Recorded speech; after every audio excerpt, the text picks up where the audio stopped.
आता बरोबर आपण सुद्धा आणि महादेवाच्या मंदिरात सुद्धा जाण्यासाठी रस्ता पाहिजे असं वक्तव्य करणारे आणि विकासाचा दृष्टिकोन समोर ठेवून खरोखरच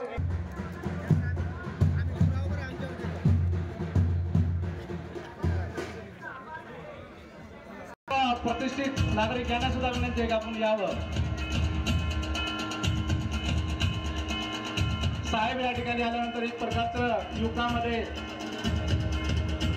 सर्व गोविंदराव शिंदे नागेलीकर साहेब आमचे मार्गदर्शक सहकारी, एक प्रखर वक्ते कृषी उत्पन्न बाजार समितीचे सभापती संजय देशमुख लहानकर साहेब आणि ज्यांनी अनेक वर्षापासून या ठिकाणी कार्यक्रमाचं नियोजन या ठिकाणी करतात असे तालुका भारतीय जनता पार्टी सहकारी प्रथम नागरिक शोभाताई कांबळे, आमचे ज्येष्ठ मार्गदर्शक तंटामुक्तीचे अध्यक्ष सदाशिव रोले, राशिवर चट्टे साहेब, योगेशजी, व्यंकटी राऊत, बालाजी कदम, लक्ष्मणरावजी मरकुंदे या ठिकाणी पदाक्रांत केलेले आहेत. आपल्या सर्वांच्या आशीर्वादानं मी जास्त वेळ घेत नाही कारण साहेबाला कामठ्याला जायचे, पण या गावचा एक प्रमुख म्हणून या ठिकाणी सर्व गावकऱ्याच्या वतीनं या ठिकाणी मी बोलणार आहे. या ठिकाणी साहेबांनी खंडेश्वर हाकुंडे यांनी भंडारा दिला. सांगायचं तात्पर्य एवढं आहे, जेजुरी संस्थानशी संलग्न असलेलं हे पारडी देवस्थान आणि इथं जणू या ठिकाणी मराठवाडा कुठेही महिन्याला जेवण होत नाही, पण या ठिकाणी प्रखरतेनं सकाळी 7 वाजता पंगत पडते म्हणजे पडते. चव्हाण साहेबांनी या ठिकाणी केलेलं आहे. याचे एक मूर्तिमंत उदाहरण आहे. रात्रीचे 9:30 वाजले होते, आम्ही सर्व युवक त्या ठिकाणी रस्त्यावर थांबलो होतो. साहेबांनी आम्हाला वेळ दिली नव्हती, पण आम्ही एक प्रयत्न केला, पण एवढे पोरं पाहून साहेब थांबले आणि साहेबांनी सत्कार स्वीकारला. आणि जेव्हा भाभी या ठिकाणी आल्या होत्या लोकसभेला त्यावेळेस आमच्या महिलांनी या ठिकाणी मागणी केली, मोठ्या प्रमाणावर उत्पन्न घेतले जाते.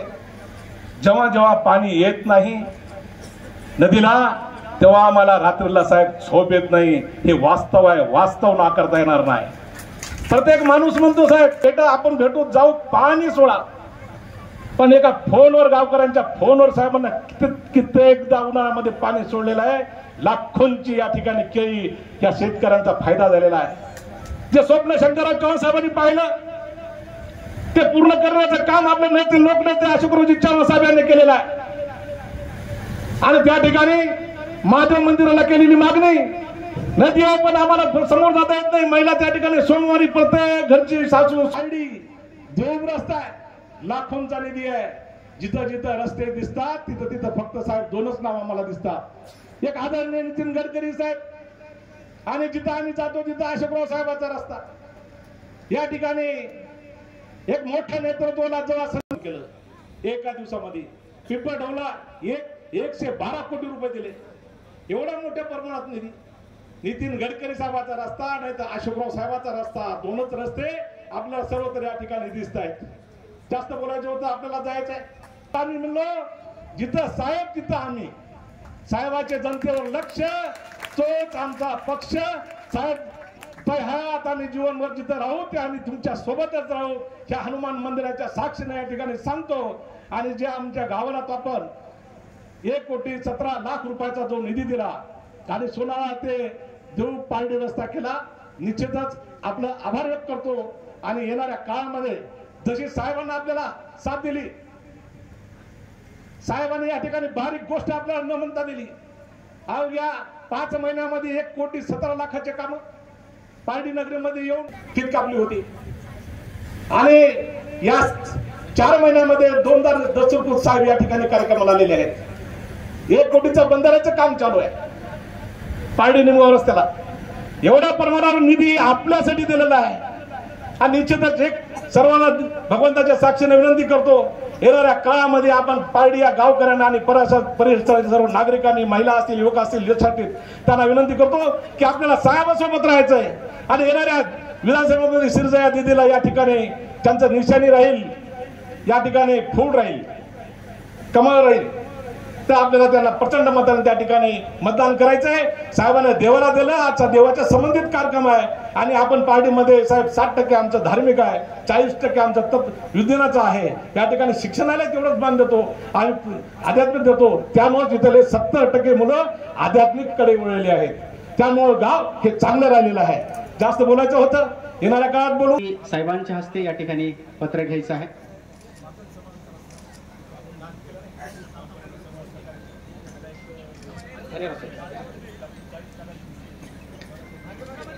या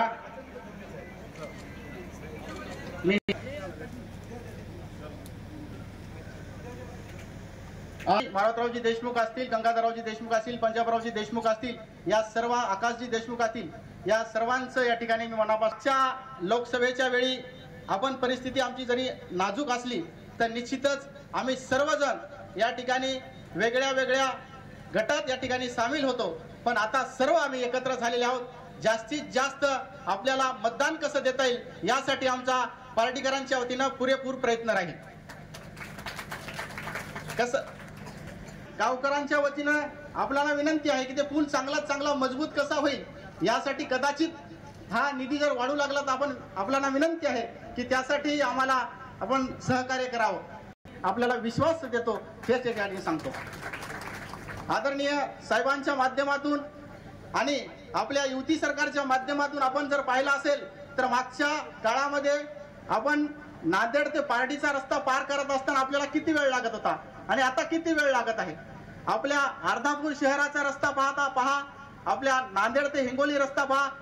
या ठिकाणी नांदेडला जाऊन भविष्यात नांदेडचं एक उपनगर म्हणून पारडी या ठिकाणी उदयाला येईल हे निश्चितच या ठिकाणी सांगावं लागेल. पारडी मला विनंती केली होती की आपल्या साहेबांना बस संबंधी सांगा की बस थांबत नाही. तर मी साहेबांना विनंती केली तर साहेब त्याही प्रश्नासंबंधी म्हणले मी सांगतो म्हणले, विचार करतो. तेही निवडून दिलं तर महाराष्ट्राच्या युवा मुख्यमंत्री म्हणून त्यांची घोषणा होऊ शकते. म्हणून गावातल्या सर्व लोकांनी सांगितलं की साहेब आमच्या गावामध्ये 2 महत्वाच्या मागण्या आहेत. पण मंदिराकडे जायला महिलांची खूप त्रास व्हायचा. पूल नसल्यामुळे ओलांडून त्या ठिकाणी जाणं कठीण होतं. बरोबर आहे ना? तीच मागणी आहे. पलीकडे जायला फार अडचणीचं होतं आणि म्हणून आम्हाला पुलाची मागणी पूर्ण करून द्यावी. त्याचं भूमिपूजन आज या ठिकाणी संपन्न झालेलं आहे. असंही मी आपल्या मतदारसंघातल्या सगळ्याच परिसरामध्ये भरपूर कामं मंजूर करून दिली. तर गावातलं चित्र बदलू शकतं ही मी तुम्हाला गॅरंटीने सांगतो. मग भांडण काय आपलं? मी भांगेला आमच्या बोललो, हापगुंडेंनाही बोललो, मन्नेलाही बोललो. ते वेगवेगळे समाज आहेत, प्रत्येक समाजाच्या लोकांना बोललो की म्हटलं तुम्ही आता ही दुरी जरा तुमच्या आपसातली आहे ती बाजूला सारा आणि गावामध्ये तुम्ही सर्व एकोप्याने कामाला लागा. हे तुम्हाला मुद्दाम मी त्यावेळी बोललो आणि मला आनंद आहे की ही सगळ्या गोष्टी आज एकोप्याने पूर्ण होत आहे. त्याचा मला आनंद मनापासून आहे. सर्व 18 पगड जाती गावामध्ये आहेत. मराठा पाटील आहेत, देशमुख आहेत. अवघड आहे मला बघावं लागतं. देशमुखांनी जरा काळजी घ्यावं नाही.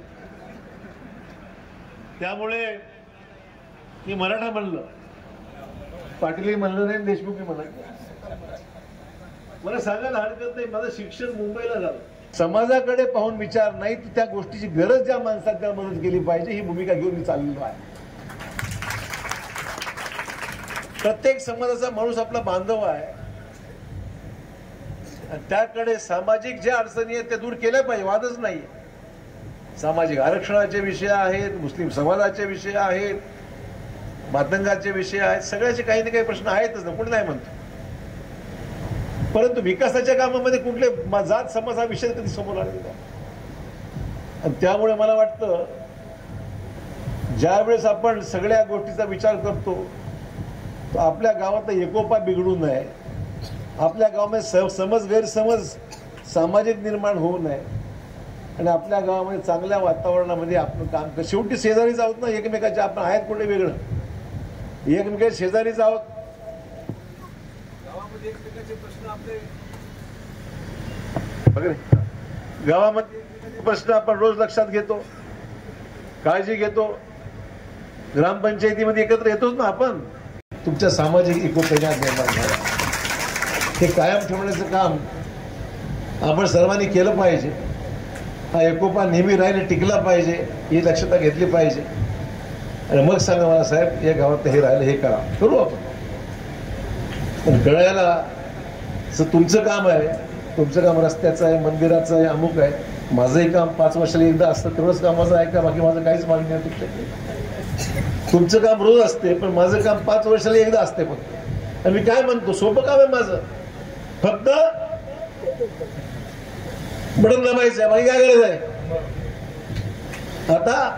आता यंदा मी नेहमी करतो असं म्हणत नाही. आता कमळावर लाडक्या बहिणीला लक्ष दिलं पाहिजे. आले की नाही 1500 रुपये, 4,500 आले की नाही बँकेमध्ये? हातवर करा. कोणाकोणाच्या अकाउंटला पैसे आले हातवर करा, हातवर करा. लाजू नका, नवरे बघत नाही, चिंता करू नका. सांगा मला, बघा ते घाबरतात, उद्या नवरा बँकेतून पैसे काढून घेले. बघा मला भाऊ तुम्ही काय काय काढून घ्यायला नियम नाही मला. दिवाळीपर्यंत अजून येतील. वर्षाला 18,000 रुपये आमच्या लाडक्या बहिणीच्या हातामध्ये येतील, बँकेमध्ये येतील. कोणी काढून घेऊ शकत नाही. आले, सुरुवात झाली, पैसे आले. कोणी विचार केला होता एवढे पैसे येतील? आले. आपल्या सरकारने दिले म्हणून आले, कमळाच्या सरकारने दिले म्हणून आले. 3 सिलेंडर तुम्हाला मोफत मुलांसाठी आहेत. आपल्याला 12वी शिकलेला ग्रॅज्युएट झालेला मुलगा असेल तर त्याला सुद्धा योजनेमध्ये पैसे आहेत. प्रशिक्षणाचे 6,000, 8,000, 10,000 रुपये तुम्हाला मिळतात. ते फॉर्म जो पद शिकलेला पाहिजे त्यालाही पैसे आहेत. एवढ्या सगळ्या योजना असताना, तुमच्या गावाला एवढा निधी असताना बाकी काय विचार करायची गरज? येतील, सांगतील, शिवाय देतील, ठीक आहे, येणार येतील, काय उपयोग त्याचा? कोरडी भाषणं कामाची नाहीत. आम्ही जे बोललो ते करून दाखवलं आहे की नाही? महत्वाचं जे कृतीमध्ये आणतो, करून दाखवतो, त्याला अर्थ आहे. या पाट्या लागल्या म्हणजे काम आता सुरू होणार तुमच्या गावामध्ये. अगोदर दिले पैसे, अगोदर सुद्धा तुमच्या गावाला पैसे दिलेले आहेत. मला मुद्दाम सांगितलं पाहिजे, अगोदरच्या यादीमध्ये सुद्धा तुम्हाला पैसे बऱ्यापैकी दिले आहेत. आणि त्याच्यामध्ये तुमच्या गावाची यादीच मी बघत होतो, किती किती पैसे दिले आहेत. तुमच्या गावाला आतापर्यंत चांगल्यापैकी निधी हा देण्यात आलेला आहे. आणि म्हणून तुम्हाला आम्ही काय सांगतो हे केवळ तात्पुरतं सांगत नाही, तर तुमच्या गावाच्या प्रत्येक कामामध्ये ज्या ज्या वेळेस उपसरपंच भेटले, काय भेटले, त्यावेळेस दिले. बघा, खंडोबा मंदिर सभा मंडपाचं 40 लाखाचं काम आहे. अंतर्गत सिधी रस्त्याकरता मागे 2-3 वेळा पैसे दिलेत की बंद नाही. 10 लाख दिलेत, एकदा 7 लाख दिलेत. 1 कोटीचा बंधारा तुमच्याकडे दिला, 1 कोटी 14 लाखाचा. त्याचं काम झालं की नाही? चालू आहे ना, चालू आहे ना. पण वर्ग खोली करता आम्ही 13 लाख रुपये दिलेत, नवीन वर्ग खोली करता. जवळपास तुमच्या गावाला 3 कोटी 69 लाख रुपये आतापर्यंत दिले. मागच्या म्हणतो यादी आहे. काम चाललंय जलजीवनचं? काम चालू आहे का? जलजीवन, पाणी पुरवठा, हर घर जल, प्रत्येक घरात नळाचं पाणी आलं पाहिजे त्याचे.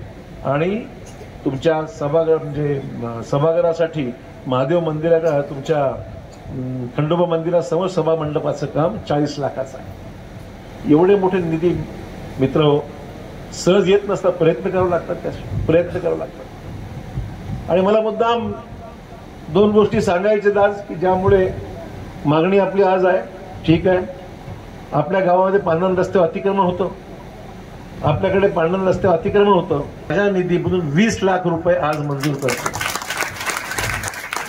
त्यामुळे ते काम तुमचं चांगल्यापैकी मार्गी लागेल आणि त्या ठिकाणी जायला अतिक्रमण आता दूर झालेलं आहे. आणि मुस्लिम समाजाने शेड स्मशानभूमी मागितलेला आहे, त्याची किंमत मला वाटतं 7-8 लाख झालं की नाही. आता आमचं कामाचं काय, आता एवढं काम करून लोकसभेला मात्र तुमचं गाव फक्त 34% कमळाबरोबर राहिलंय. आता काय करता, जेवढं काम जास्त तेवढं मतदान कमी असा हिशोब आहे गावाचं काय. भाऊ आहे तुमचा, मी काय नाही. लाडक्या बहिणीचा हात आणि थोरल्या मंडळीचा हात आणि हे सगळे जे पोरं आहेत त्यांनी फक्त एवढंच म्हणावं, आगे बढो हम तुम्हारे साथ है. हम आगे तो हम आगे, हम आगे और तुम पीछे. असं काही करू नका. सब मिलके साथ में रहेंगे तो होगा. माणसाला आम्ही माणसं आहोत, आम्हाला वाटतं ना एवढं काम केलं गावामध्ये, हे केलं ते केलं, गावाला काही किंमतच नाही असं वाटतं कधी कधी. गेलो नसेल कधी तिकडे गेलो नसेल ना, 100 गोष्टी आमच्या मागे रोज अजून एक गाव करायचं बघा. 100 गोष्टी आमच्या मागे जाणं होते, कधी होत नाही. त्यामुळे ते जरी असलं निवांत येतो ना चहा प्यायला, काय हरकत नाही, निवांत येतो. माझं म्हणणं एवढंच आहे, कुठेतरी प्रेमाचा हात तुमचा पाठीवर पडावा. आणि बघा आमची स्पीड 100च्या स्पीडनी पुढे गेल्याशिवाय मी राहणार नाही, मला सांगितलं. एवढं सांगायचं, अधिक वेळ मी घेत नाही. मनापासून गावातल्या सगळ्या माझ्या तरुण मुलांना शुभेच्छा. मराठा आरक्षणाचा विषय सर्वांना मी समजून सांगितलाय, आता इथे जास्त वेळ घालत नाही. नांदेडला आलो असताना चर्चा डिटेलमध्ये मी केली आहे, बरोबर आहे, डिटेल चर्चा केली, जाहीरपणे बोललोय मी जे बोलायचं. आणि आरक्षणाच्या बाबतीमध्ये माझं समर्थन हे सुद्धा मी जाहीरपणे बोललेलं आहे. त्यामुळे गैरसमज नको. कोणीतरी काहीतरी सांगतं चव्हाण साहेब आले बोललेच नाही, अमुक नाही, तसं डिटेल बोललं.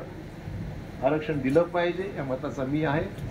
आणि ते करायचं असेल तर आपल्याला जे काही झालं, 10% मिळालं, आरक्षण मिळतं आहे, सगळं सुरू झालेलं आहे.